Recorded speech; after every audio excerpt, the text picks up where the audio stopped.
Mais uma vez a paz do Senhor Jesus Cristo a todos. Amém?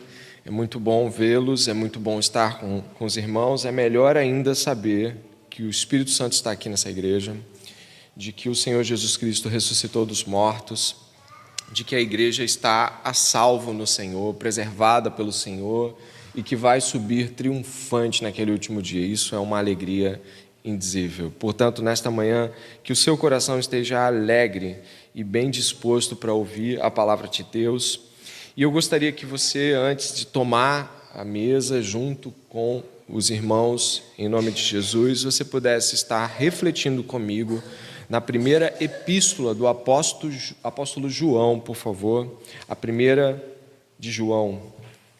Eu gostaria que você pudesse refletir sobre uma série de palavras que comecei no último sermão de ceia, raízes do cristianismo. Nós vamos estar falando de pontos fundamentais do cristianismo e eu gostaria que você lembrasse que o último foi sobre perdão. Hoje nós vamos falar de amor e eu gostaria que você abrisse no capítulo 4 de João, por favor. Primeira epístola, capítulo de número 4.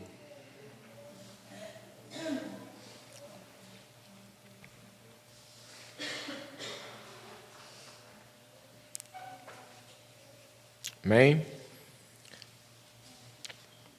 O Senhor vai nos preparar para tomarmos a ceia com a sua palavra. Então, a palavra de Deus vai estar sendo aplicada em nosso coração e nós vamos estar ouvindo Jesus falar conosco, e isso é algo muito precioso, é algo que deve ser muito valorizado por nós. Então, aqueles que aqui chegaram, estavam orando para que Deus falasse com eles, pedindo a Deus para a sua palavra ser colocada diante de nós. Então, eu peço que, durante toda esta pregação, o seu coração esteja clamando e pedindo: Deus, aplica, Deus, me mostra, Deus, o que não está lá, Deus, me mostra o que o Senhor está fazendo, me ensina. Peça a Deus isso. Capítulo de número 4 da primeira epístola de João. Amém? E antes de mais nada, irmãos, antes de começar a leitura, verso de número 7, quando nós estivermos lendo a palavra de Deus, eu peço que aquela atenção de coração seja dada. Você vai prestando atenção no que você está lendo. Você não está lendo de qualquer maneira, você está atento. Já na leitura, coisas já estão sendo trabalhadas, tá bom? Então vamos até o verso de número 7, dali seguimos. Primeira epístola de João, capítulo 4, verso 7, diz assim a palavra do Senhor: Amados, amemo-nos uns aos outros, porque o amor procede de Deus. Todo aquele que ama é nascido de Deus e conhece a Deus. Quem não ama não conhece a Deus, pois Deus é amor. Nisto se manifestou o amor de Deus em nós, em haver Deus enviado seu Filho unigênito ao mundo para vivermos por meio dele. Nisto consiste o amor, não em que nós tenhamos amado a Deus, mas em que Ele nos amou e enviou seu Filho como propiciação pelos nossos pecados.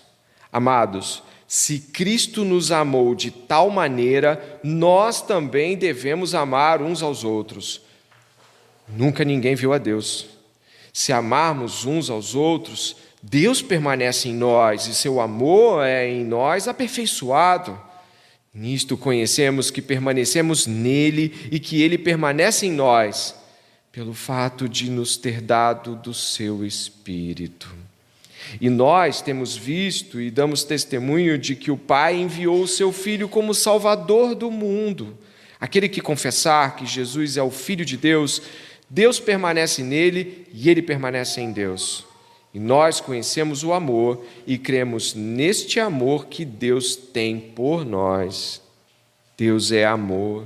E aquele que permanece no amor permanece em Deus e Deus permanece nele. Nisto o amor é aperfeiçoado em nós, para que no dia do juízo mantenhamos confiança, pois assim como Ele é, também nós somos neste mundo.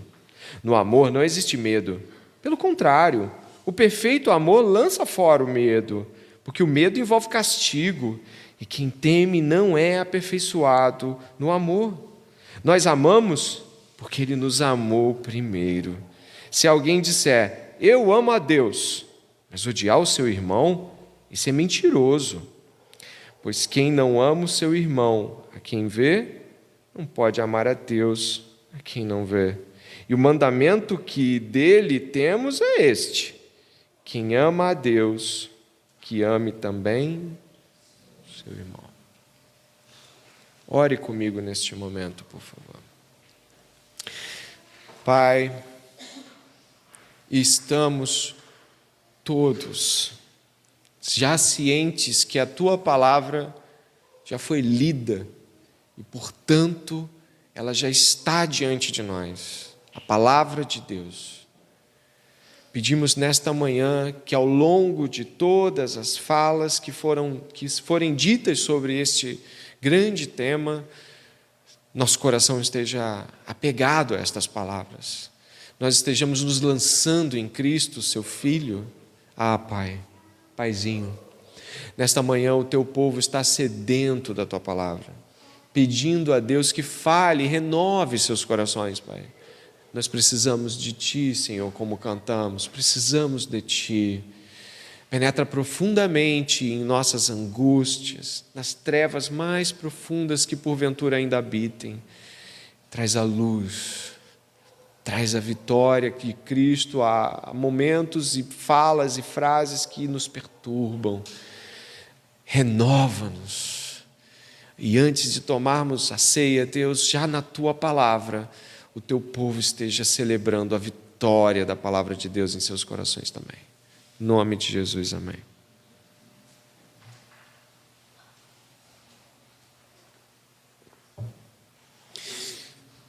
Esta é a terceira incursão do apóstolo João no tema amor nesta epístola.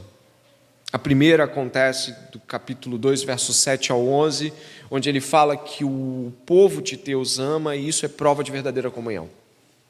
Na mesma epístola, no capítulo 3, do verso 10 ao 17, ele vai falar de que isto é prova da filiação dos crentes. E agora, neste momento, o apóstolo João vai dizer que o amor de Deus é uma prova da permanência do amor perfeito da Trindade em nossos corações. O amor trinitário perfeito é declamado por João aqui, e isso é algo maravilhoso, por vários motivos. O primeiro eu gostaria de mencionar de que desde eternamente, antes que houvesse criação, a única realidade que existia, e esta palavra é imprópria e pequena perto do que vou falar, é Deus. Deus estava lá, esse grande mistério da existência de um Deus que é fora de tudo que nós conhecemos como criação. Deus estava lá desde sempre, sem começo, sem fim, sem nada que o fizesse, sem nada que o criasse. Não havia tetos ou paredes ou plantas ou o céu ou os anjos, e Deus, todo ele, perfeito e completamente estava lá. Por que isso é importante para mim e para você nesta manhã? É porque a Trindade estava lá. Não havia nada criado, mas havia um relacionamento. Não havia nenhum tipo de implicação com as coisas que hoje conhecemos, mas a Trindade já se relacionava. Havia um relacionamento glorioso e havia impróprio para a eternidade, mas eu vou usá-lo para que possamos falar, né? Para que possamos ter palavras para dizer. Deus Pai, Filho e Espírito já se relacionavam em perfeita comunhão. Já havia relacionamento quando nada havia. Logo, quando nós estamos falando de amor, nós entendemos que o amor carece de outro. É preciso que para amar exista outro do outro lado. Logo, quando nada havia, havia amor. E nada aqui é criação. Quando nada havia, havia a Trindade. Paulo diz que, no fim das contas, 3 coisas ficam: fé, esperança e amor, mas uma só permanece, porque é aquela que sempre existiu: o amor.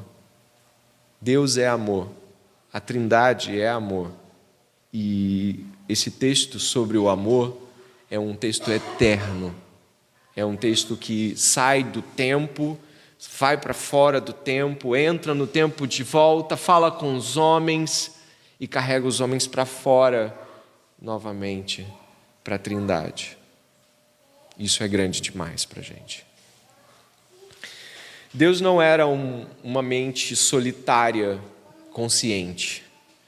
Deus estava falando, Deus estava se relacionando. Havia outras pessoas, e esse relacionamento perfeito, que de nada carecia e de nada carece, é o relacionamento que nos chama para amar. Ou seja, Deus nos chama para um amor perfeito. Deus nos chama para uma relação perfeita. E Deus aponta esta relação para os seus filhos. O objetivo de Deus é que seus filhos sejam aperfeiçoados no amor. Você vai encontrar isso aqui. Significa que seus filhos devem buscar ser como Deus no seu amor e viver no seu amor, como a Trindade, como aquilo que vamos encontrar na eternidade. Existem vários momentos aqui onde isso é muito claro, e eu gostaria que você pudesse observar panoramicamente que existem 4 momentos onde nós somos intimados a este aperfeiçoamento, e bem como nós somos por 3 vezes ordenados a amar uns aos outros. Por quê? Porque a Trindade ama. A pessoa do Pai ama a pessoa do Filho, ama a pessoa do Espírito, que ama a pessoa do Pai. A Trindade está dizendo: amem uns aos outros como eu, como nós. E, portanto, quando nós estamos falando sobre relacionamento e amor, nós estamos falando sobre algo muito valorizado e caro para Deus. Deus é amor. Eu gostaria que você começasse então, nesses próximos 30 minutos, a deixar-se penetrar por este algo tão valioso para Deus quanto o amor e o relacionamento, a partir do verso de número 7, onde nós vamos, paulatinamente, versículo após versículo, examinar as grandes afirmações que Deus tem, porque elas são grandiosas, porque Deus é grandioso. O verso de número 7 começa-nos com o imperativo do amor, os versos 7 e 8, onde nós vamos encontrar e ler juntos assim: amados nos uns aos outros, porque o amor procede de Deus, e todo aquele que ama é nascido de Deus e conhece a Deus. Quem não ama não conhece a Deus, pois Deus é amor. Amados é a palavra aqui. Agapetoi, é ágape, o amor ágape. A palavra aqui não é amados como existe em grego a palavra amável. A palavra aqui é amados, e o seu sentido é que precisam de amor, que necessitam de amor, que precisam receber amor. Logo, amados, como João abre, olha a sua Bíblia, amados. Amados aqui não é amáveis, não é alguém que tem algo para ser amado, é alguém que precisa ser amado. Amados, amemo-nos uns aos outros, é o imperativo, porque o amor procede de Deus, e todo aquele que ama é nascido de Deus e conhece a Deus. Quem não ama não conhece a Deus, pois Deus é amor. Nós estamos falando aqui do amor divino sobre nossas vidas. Nós estamos falando de que Deus ser amor é um imperativo para que amemos. E tem mais, aqui João lutava contra pessoas que eram gnósticos, pessoas que acreditavam em uma versão pervertida, herética de cristianismo, um cristianismo onde o conhecimento ele era importante para elevar a pessoa. João está lutando contra esse tipo de heresia aqui. Então ele está dizendo aqui que quem não ama a Deus, quem não ama o próximo não ama a Deus, e Deus é amor. Qual é a junção que ele está fazendo? Ele está fazendo um confronto sobre conhecer a Deus e o conhecimento de Deus. Eles não são antagônicos, mas o que eu quero dizer é, pessoas podem falar sobre coisas da Bíblia, mas se não amam como Deus, não conhecem a Deus, logo o seu conhecimento é vão. O nosso conhecimento não é só de língua, é de verdade e vida. Devemos amar porque conhecemos a Deus e somos conhecidos dele. O amor, portanto, é um imperativo. Quando um irmão, o pastor diz assim, agora você precisa amar o seu irmão. Agora você precisa amar a sua irmã. Olha o que está acontecendo entre vocês. Você deve amar. Isso não é uma escolha. Isso é o modo como cristãos são feitos, são construídos. Essa mesa é uma mesa de amor. Jesus Cristo nos amou primeiro. E Ele colocou a mesa para nós. E nós, nessa disposição de espírito, devemos amar os irmãos. Logo, quem não ama, quem se coloca na dimensão de eu vou amar se eu quiser eu não amo, eu já sei quem Deus é, mas eu não preciso disso, não conhece a Deus. Mas ele avança um pouco e eu quero olhar um pouco de cada versículo. O verso de número 9 diz, nisto se manifestou o amor de Deus em nós, em haver Deus enviado seu Filho unigênito, para vivermos por meio dele. O verso de número 9 fala de que o amor foi revelado, manifesto. O que significa isso? A Bíblia trabalha com revelação. Significa que toda revelação ela vem de fora para mim. Eu não tenho o amor em mim.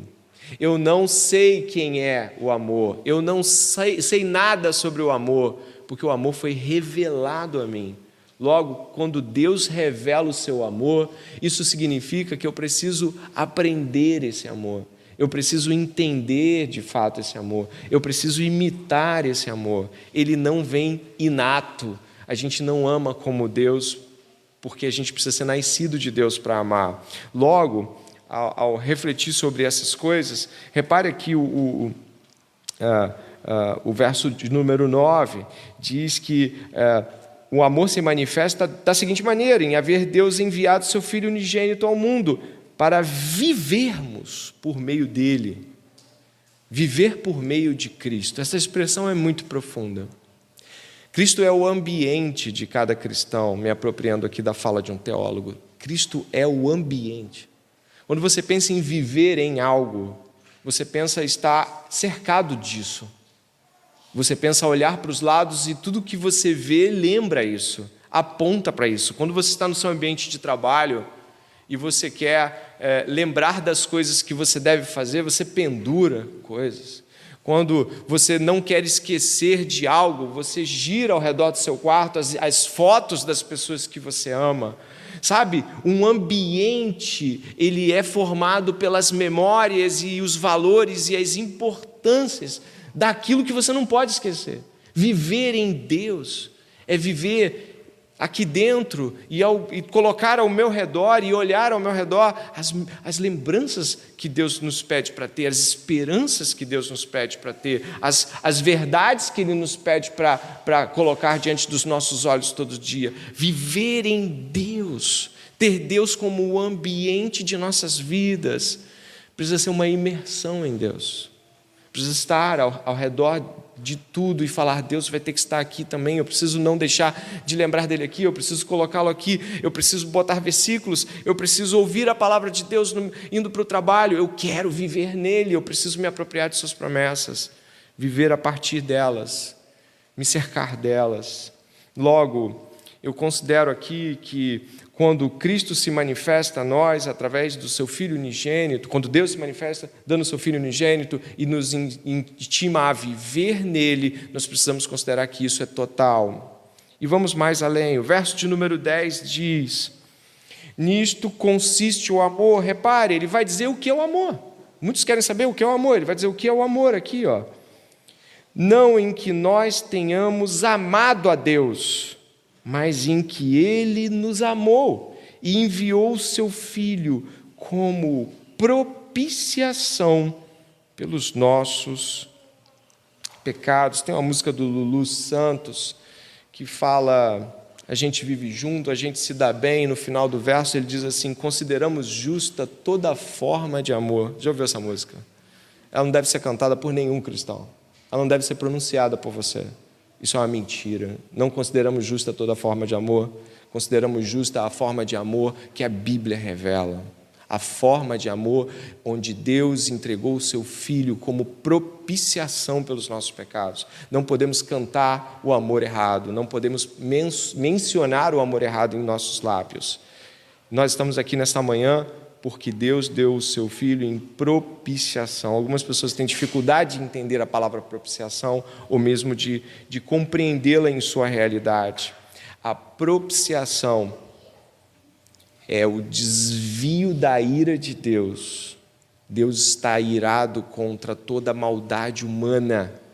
Se Deus não se irasse contra a maldade, mentira, estupro e violências que o homem faz, Deus seria imoral, Deus seria errado, mas Deus santo se ira contra nossos pecados. Então Ele precisa, de modo necessário, objetivo e correto, aplicar a sua ira em nós. Porque, afinal, destituímos e desqualificamos todo o bem que Ele faz nessa terra e lançamos ao léu. Mas Deus, e essa frase aqui de Don Carson, né? Deus é contra nós em ira, ele diz, de Carson. Mas fala assim, Deus é contra nós em amor. Isso é incrível. Porque ao mesmo tempo que Ele é um Deus que se volta contra o pecado, Ele também propicia o escape de sua própria ira, aplicando em si mesmo a punição. Isso é amor. Isso é amor. João está falando aqui de que devemos amar e de que modo devemos amar. Quando estamos irados, quando estamos completamente com justiça e até muitas vezes corretos em relação à ira que nós estamos tendo em relação àqueles que nos ofendem e que nós estamos tentando ajudar, ou mesmo naquelas pessoas que parecem não compreender a natureza do amor cristão, e quanto mais a gente ama, mais é ofendido por aquele que nós pensamos que agora vai entender, agora eu fiz claramente um sinal, um gesto de paz, eu fiz um gesto de carinho, de entrega, de serviço, agora vai entender, agora você vai ver, não tem como, e vem aquela voz violenta, e vem aquela fala incompreensível, aquele desprezo, tá bom, legal, deixa aí, sabe que os cristãos lembram? De que eles não devem agir segundo a carne, mas segundo o amor no qual Deus propiciou o escape da ira, aplacando em si mesmo a nossa justa punição que caberia a cada um de nós. Quem ama não pode irar-se contra aquele que não recebe seu amor. Quem ama não pode se voltar contra o amado, a amada, aquele a quem você oferta e se irar. Por quê? Porque você está lendo de que Deus se ira e Ele é justo, mas ainda assim nos salvou em amor, propiciando em seu Filho a punição, o castigo pelos nossos pecados. Pecamos tanto que não percebemos a quantidade de nossos erros, a qualidade de nossa ofensa. É tanto pecado, é tanto desprezo a Deus. São tantas pequenas e grandes coisas ao longo do dia que nós não damos. Se nós tratássemos alguma pessoa perto de nós, qualquer pessoa que é mais próxima, como muitas vezes tratamos Deus, perderíamos todos os amigos. Se nós dessemos o tempo que damos a Deus, o carinho, a vontade de contar as coisas, a vontade de consultar, perguntar as glórias e honras, se nós dessemos aos nossos amigos o que damos a Deus, não teríamos amigos. Se eu tratasse a minha esposa como eu trato a Deus e você, talvez eu não tivesse esposa, no sentido de que talvez eu estivesse em um conflito matrimonial. É só você pensar no desgaste que você e eu temos para manter relacionamentos humanos e na pouquíssima preocupação que nós temos em nos relacionar com Deus de modo grandioso, glorioso, condigno. Se isso for analisado por mim e por você neste momento, as nossas preocupações estão muito mais nesse tempo, e ainda assim Deus nos ama. E ainda assim Deus nos coloca mesas como esta. dizendo: eu vou preservar você até aquele dia, e você vai comer na minha mesa, e a minha mesa é farta, e você nunca mais terá fome. Deus continua mantendo suas promessas, mesmo diante da nossa infidelidade relacional. E nesta manhã, ainda que não terminada a reflexão desta manhã, já é possível considerar que este amor é de fato glorioso. Esse amor é de fato enorme. E nós marginalizamos, colocamos à margem e destituímos de glória tudo que Deus faz por nós, muitas vezes querendo que as pessoas nos elogiem pelas nossas coisas boas, e mesmo sejamos reconhecidos, sabendo de que a palavra de Deus diz que toda boa dádiva e todo dom perfeito vem de onde e de quem? Não vem do irmão nem da irmã.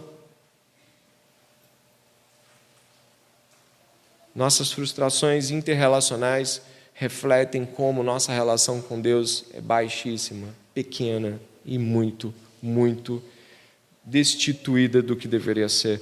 Mas eu avanço com os irmãos, e no verso de número 11, nós vamos encontrar: amados, se Deus nos amou de tal maneira, nós também devemos amar o quê?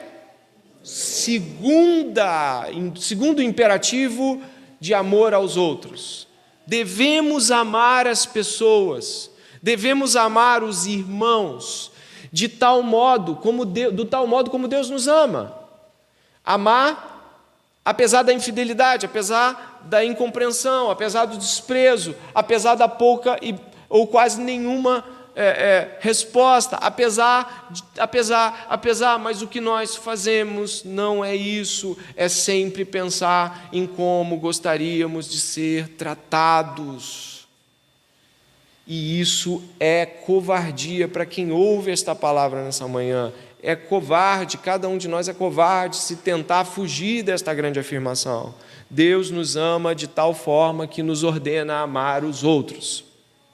Ponto. Isso não é vago. Ou seja, quando fala amar uns aos outros, não é assim: de que jeito, Deus? Como eu te amo. Eu dei tudo para você, eu dei meu filho, e eu perdoo tudo que você faz. Todos os dias eu vejo você gastando tempo com tudo menos com aquilo que é devido, mas ainda assim insisto em te puxar para aquilo que é justo, para que você não se perca. Eu insisto em proclamar a verdade mesmo quando os seus ouvidos estão tampados. Isso é o que Deus faz todos os dias como um Deus amoroso. E eu pergunto a mim, ao André e a você: é isso que você faz quando ama?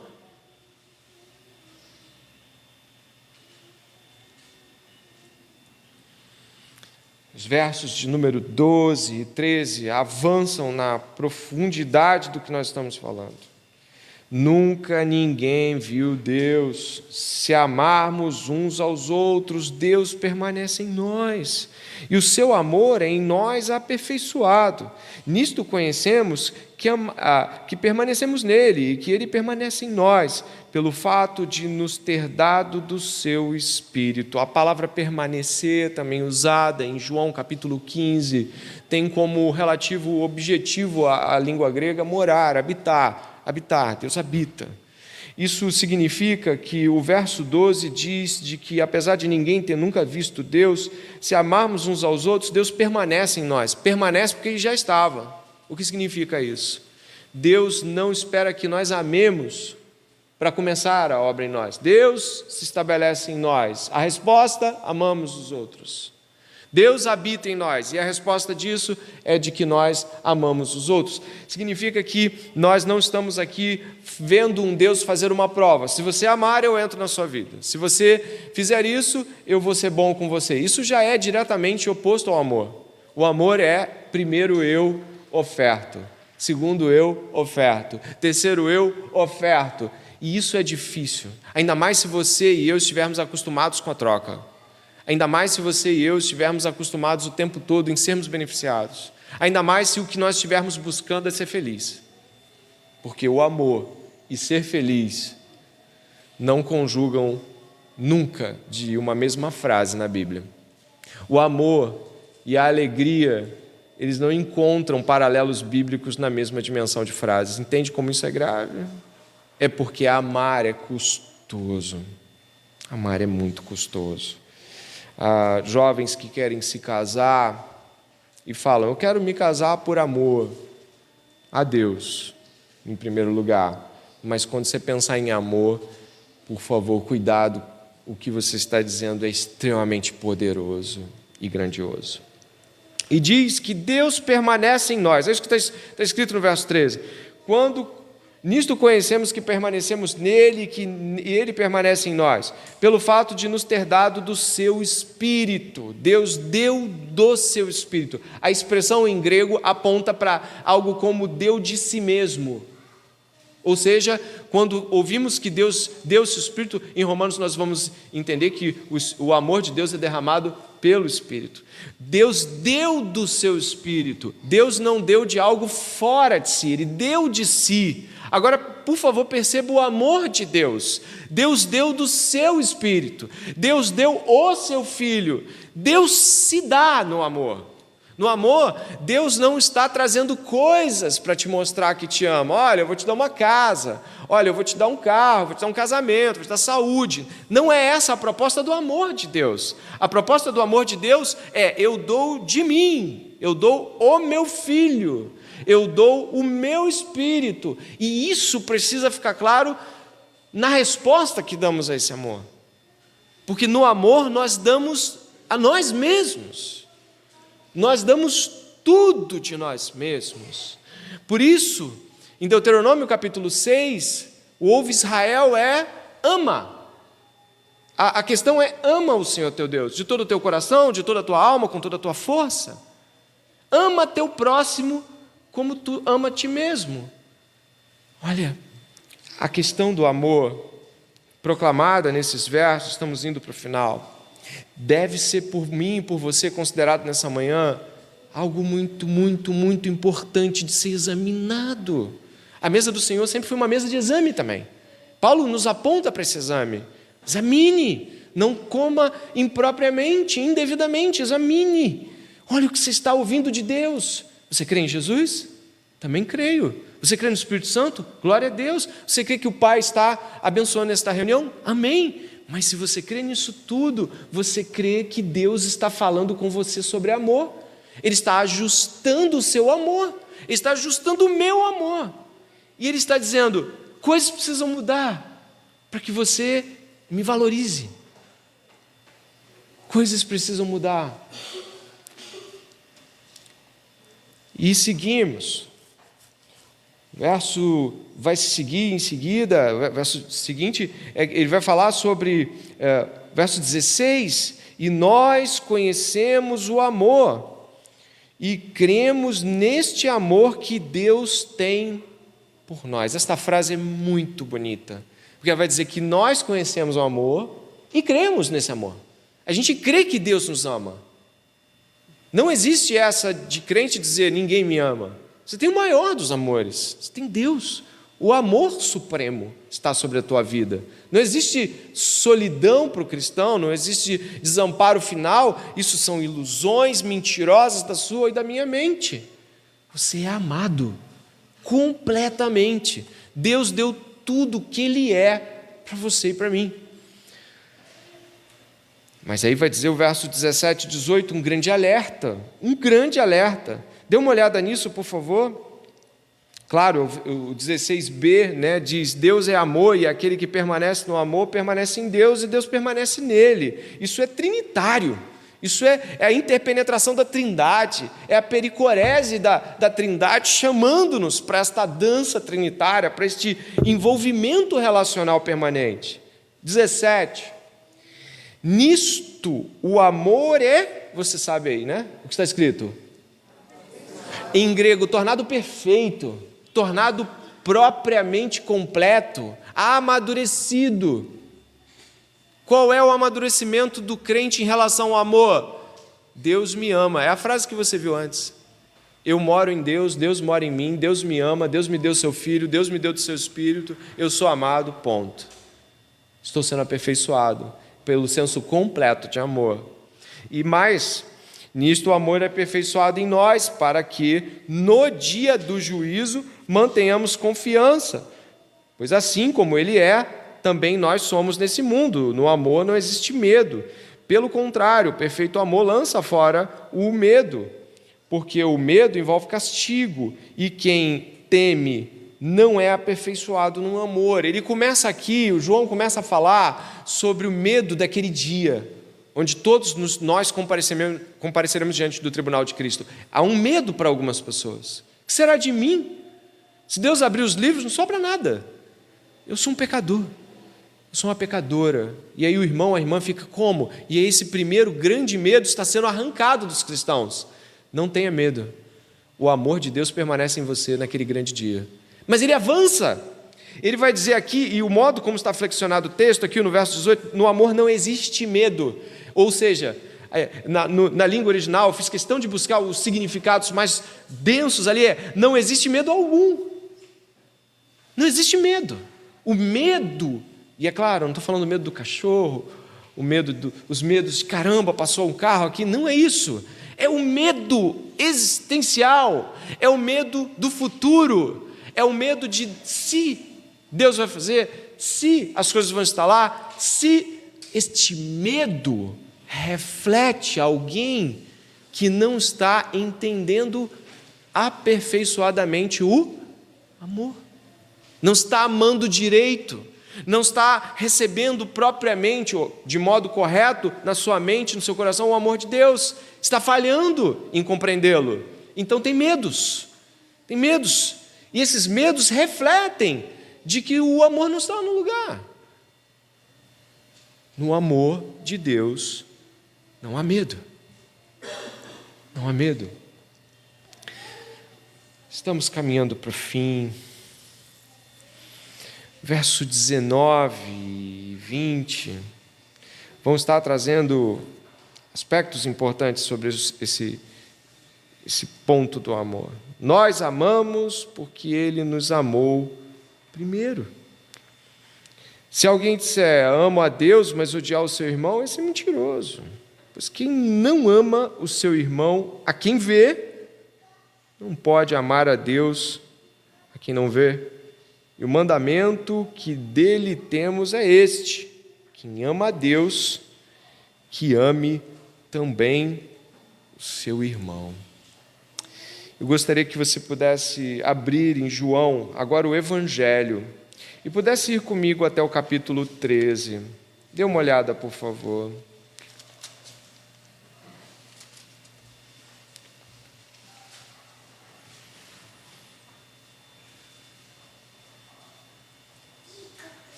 O capítulo 13 começa assim, e nós vamos nos ater apenas o verso 1. Antes da festa da Páscoa, sabendo Jesus que era chegada a sua hora de passar deste mundo para o Pai, você pode completar. Tendo amado os seus que estavam no mundo, nossa, ele está ali perto do lava-pés, e esta grande declaração de João é de que Jesus estava se aproximando da ceia, da última ceia, com a afirmação de que os amou até o fim. Se você ainda espera ser amado por mais alguém além de Deus para se sentir amado, é pecado isso. Você já é amado. Se você espera encontrar o amor em outra pessoa, senão Deus, você está desprezando o amor de Deus. Nesta manhã, meu irmão, minha irmã, o que você acabou de ouvir é que Deus é amor. De que antes que houvesse criação, Deus é amor. A eternidade é de uma trindade relacionalmente amorosa, vivendo em plena perfeição de seu relacionamento. Então a trindade cria o homem. ela cria todas as coisas, e ela cria o homem para viver amor perfeito. Então nos desgarramos de Deus para viver amor egoísta, amar a nós mesmos e fazer o nosso mundo. Mas Deus é amor, se ira contra o pecado e se lança Ele mesmo na frente de sua própria ira, em amor, e nos salva, e restaura o amor. Mas os crentes muitas vezes ainda insistem em fugir do amor de Deus, para viver os amores fragmentados, insuficientes, incapazes do mundo. E nesta manhã, Jesus nos chama mais uma vez a seu amor. Jesus mais uma vez nos coloca esta mesa e nos pergunta, através desse texto que lemos: você entende o amor? Você compreende como eu te amo? Como você é amado? Como você é amada? A profundidade do amor de Deus nesta manhã deve nos fazer recuar de falsos amores, deve nos fazer nos lançar na direção dos irmãos, em ajuda, em serviço, ir na direção não somente dos irmãos, mas de todos aqueles que precisam conhecer o amor de Deus e conhecerão através de nosso amor propiciado, de nosso amor sacrificial, de nosso amor que não espera o sorriso do outro, que não espera o elogio e o agradecimento. O amor tudo crê, tudo espera, tudo suporta. Este é o amor de Jesus por nós. Que nesta manhã, ao nos prepararmos agora, você que vai estar em oração comigo, você vai fazer algumas perguntas ao seu coração, pedindo ajuda ao Espírito Santo. Você vai perguntar: algo mais está entre mim e ti relacionalmente? Eu tenho amado mais as pessoas do que ao Senhor? Eu tenho amado as pessoas de um modo impróprio? Eu tenho tratado mal aqueles a quem deveria servir? Eu tenho deixado meus irmãos padecerem enquanto eu sigo a minha vida? Existem perguntas para ser feitas, e você e eu precisamos fazer isso. Enquanto o Ministério de Música se aproxima e pode já tomar lugar, nós vamos estar orando, e assim que terminarmos a oração, os elementos vão continuar sendo distribuídos, e você pode ir na direção dos irmãos, e você pode trocar o cálice, porque talvez você tenha perdão para dar, perdão para oferecer. Você talvez tenha um abraço para dizer: eu estou contigo, mas ore a Deus comigo neste momento.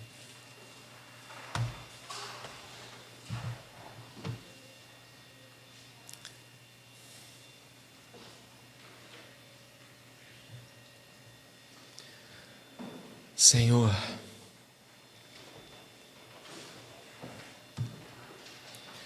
o Senhor é o amor que nós precisamos nesta manhã.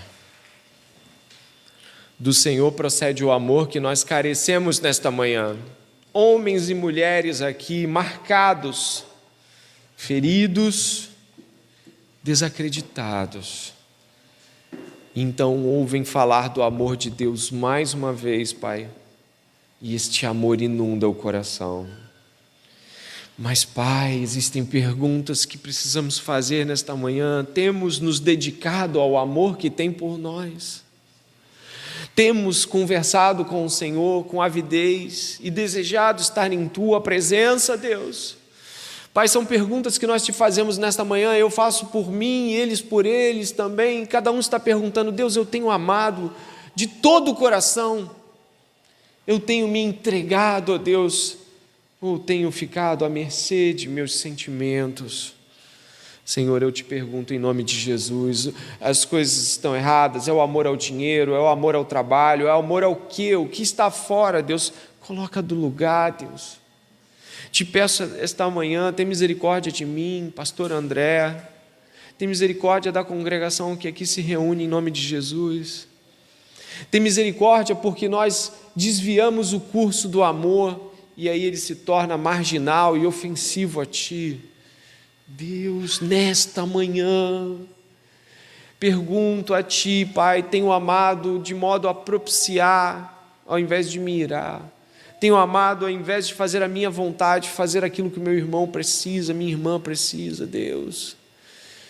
Tenho buscado meus próprios interesses, Deus. Me responde, me mostra as cenas da vida, nos mostra neste momento onde temos falhado no amor. Queremos este amor aperfeiçoado, Pai, em nossos corações. Ó Deus, se há irmãos que precisam perdoar e amar, Senhor, aqui uns aos outros, que assim que tomarem o cálice e o pão, troquem o cálice, perdão seja colocado, em nome de Jesus. Ó Deus, alimenta-nos com Teu amor nesta manhã, ilumina os nossos corações, não nos deixe como estamos. Por favor, Deus, que a alegria da salvação seja a alegria de cada crente aqui e que venhamos a poder nos questionar, mas também encontrar a resposta em Ti, no Teu amor, na Tua bondade, na Tua restauração, Deus.